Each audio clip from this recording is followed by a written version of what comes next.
guys, we hope you had a awesome Christmas if you've already celebrated. I am not personally celebrating until this weekend with my immediate family.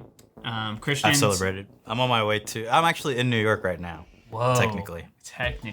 Anyway, so we hope you had an amazing day and enjoy this episode that comes out on Thursday. Normally it's going to be on that Wednesday. So we'll do our regular intro now. Hello and welcome to another episode of Tip for Tip, where you, the business owner, ask us marketing questions in exchange for a tip in your industry.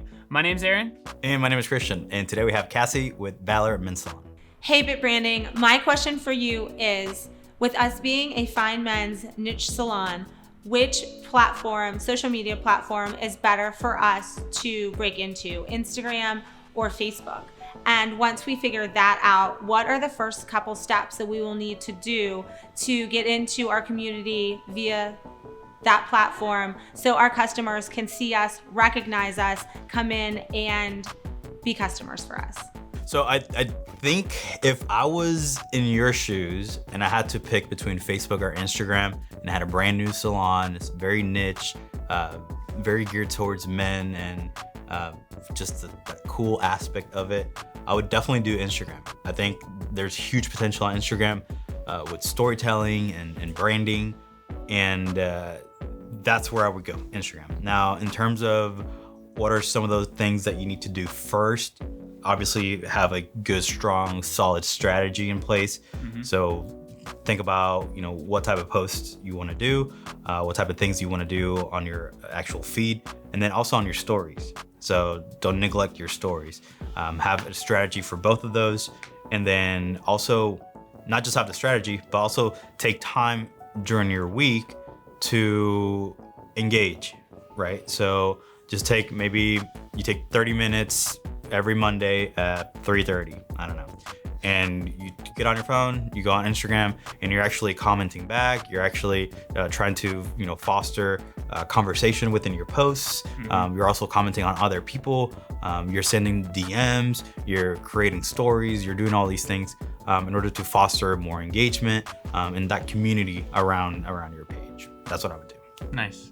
And going on with the Instagram, I would agree. You should definitely, Instagram's probably the route I would go as well. The one thing that I would say is looking at your guys' current Instagram, it's kind of hard to know necessarily exactly what you do or who it's for. So that strategy is going to be important, but then I think choosing a color scheme, your website or the theme that you have for your website is kind of how I would expect it. It's very dark and clean. It just looks more manly.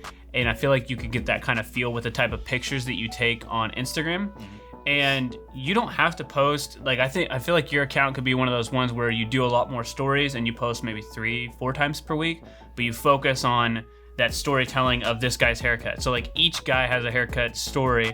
One guy could be coming to you for 6 years, or if you since you're brand new, a couple of months. Another person could be his first men's haircut, so it could be a little boy, maybe and his dad. And you just tell those stories with a nice clean image. And then, like Christian said, work on DMs and that kind of strategy, working on the comments, and doing stories. But Instagram's all visual, so you have to make sure that you focus on the clean aspect to your Instagram and the color palette you want to focus on, and then just getting really high quality photos, which you can do from your iPhone. Check out YouTube on lighting and stuff like that. But I think that's step one, is you've got to have really clean pictures and tell stories. Don't just say men's haircut or we had a great time cutting this guy's hair. Let's hear the background. Oh, he drove 6 miles to be here. It's his first time, getting a men's haircut before he went to a different type of salon. He just let anybody do it. He went to Supercuts. He went wherever. Tell his actual story. And I think that would just help you guys grow like crazy. Mm-hmm. Yeah, not just your customer stories, but also your stylists' stories. That's always interesting to kind of get to know the stylist, get to know your story, why you started. Mm-hmm. That's also very important. That's part of the whole package of branding and telling stories and all that.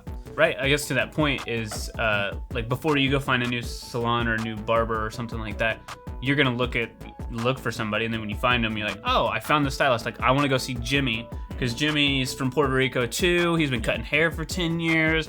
I resonate with him on 5 other things. I already know going in there, I want to work with Jimmy. Yeah, absolutely. All right. So hopefully that was good for you. Let's hear your tip for us. My tip for the audience is Our front desk staff and our creative team work very well together. They work hand in hand and their communication is great. It helps our customers feel more comfortable, and the communication is definitely key with us or with any business. When there is great communication and teamwork, it leads to a better experience for customers and employees all around. We agree 100%. Communication is key for any business, and good internal communication will always benefit the end customer. Having a strong foundation internally will always make it easier for you and your team to communicate outside, externally to your customers. So, awesome. Today's question of the day is, do you go to a specific stylist every time you get a haircut? We got a poll, yes or no. And if so, how long have you been going? Leave a comment below. now, if you've enjoyed this episode and you would like to be on this episode, just like Cassie was, you have to go to bitbranding.co/tip for tip. There is a form on that page that you just fill out your information and we'll get back to you to get on the show. All right, we'll talk to you next year, actually. Next year. Bye. Bye.